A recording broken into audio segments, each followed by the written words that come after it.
the ugliness, the nastiness, the silent treatment, everything has happened. So what more punishment you want to give? Your thing is there is no remorse on the other side. There's no remorse on the other side because people are doing what they want to do, not what you want them to do, always. And that may not be in your interest, but they're doing what they want to do. Is it right, wrong? I'm not going into the morality of it. I want you to understand the mechanics of the situation. Somebody is doing what they want to do. Now you think they must be punished. Probably they have not broken any law, otherwise they would be anyway punished. They're breaking an understanding between two people. Probably you misunderstood the understanding. You believed that these understandings are absolute. They are not. Nowhere in the history of humanity or today or in any time in future will human relationships be absolute. Though every person who gets little romantic believes that this is going to be an absolute relationship, there is no such thing about it. A relationship is a variable, always. You have to conduct it on a daily basis. One day if you don't conduct it properly, it may go somewhere. Yes or no? No, please look at it as it is.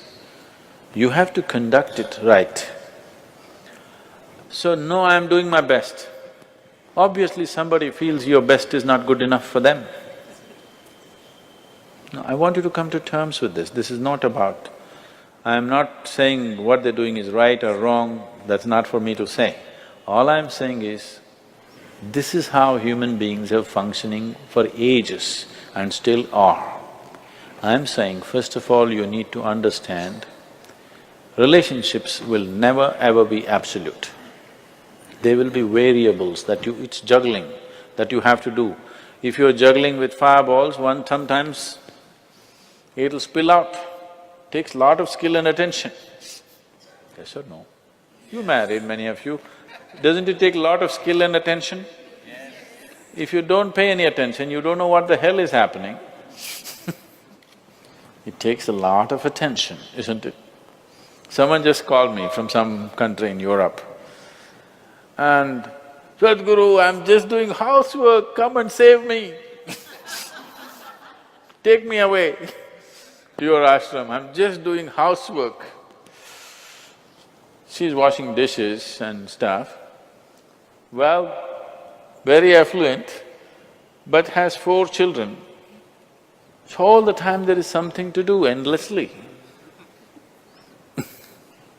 And today the maid did not turn up, so you have to wash the dishes.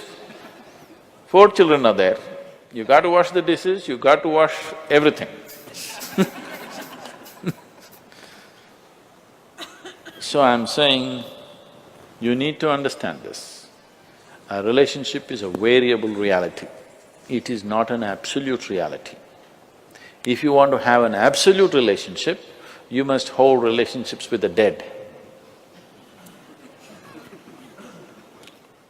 That's the reason why a lot of people choose God, because it's an absolute. You can handle it whichever way you want. If you didn't think of him for 10 days, and on the 11th day if you think of him, he's still there. You do that to your husband or wife or somebody, then something else will happen. You went away, got busy, forgot about God for 3 years. Again you can think, still there. So if you want to have an absolute relationship, you should not choose human beings. Human relationships are variables, needs lot of attention. So that's why some people decide in their life they don't have the time and the energy to manage such things, so they take another path where there is no such obligation. They close their eyes, they're by themselves, they don't care who is around them, what's around them. So you can't do that. I think it's best. In trying to punish somebody, you will only end up punishing yourself. They're doing what they want to do. It's best that you see what is it that you really want with your life. You don't have to react to them and do something stupid like them. You just have to sit down and look at this. When your illusions are broken, you're disillusioned right now, it's a very good thing. If your illusions are broken, that means life is bringing you closer to reality, isn't it? So this is an opportunity for you to sit down and see, what is the nature of my life? Why is it? See, this piece of life is a complete piece of life, isn't it so? Is it half a life? Are you a half a life or a full life? Full life. Why is it that it feels so incomplete that it needs another person to fill this life? Why is it? It's time to look at it, isn't it? If this is a full life, this is complete by itself. But right now, you made it in such a way that this cannot exist with that one and that one, without that one and that one and that one.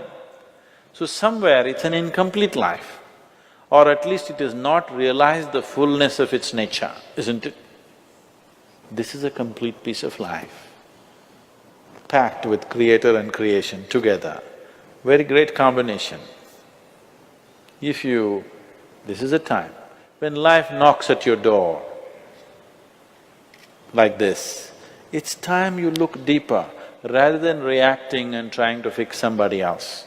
Punishing somebody else is not going to transform your life, not going to make your life beautiful in any way. Some sick satisfaction you'll have for 2 days, after that you will feel guilty about that also. Yes, initially when this emotion is hot, it gives you satisfaction. After some time when you look back, you'll feel ashamed of yourself.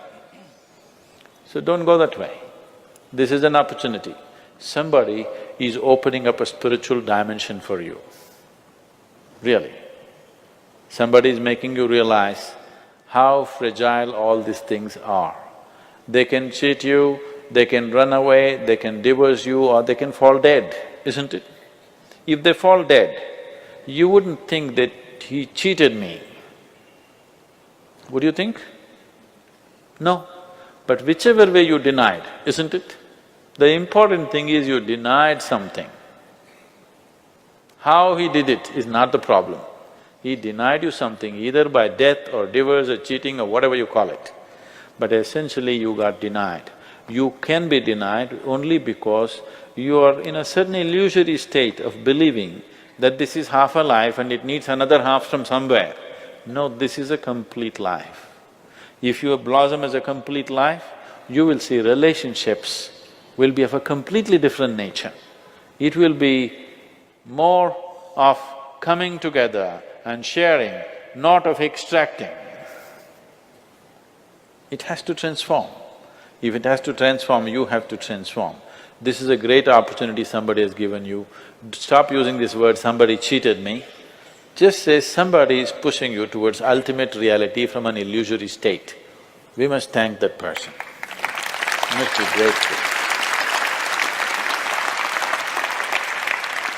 Instead of keeping you in an illusion, instead of keeping you in your life for a whole lifetime, so soon they're making you realize this. Otherwise you will know this at the time of your death. Yes. You'll know at the time of your death, when you're dying, I'm scared, why don't you come with me? You'll say, no. So at that last moment, instead of knowing, it's better to know now.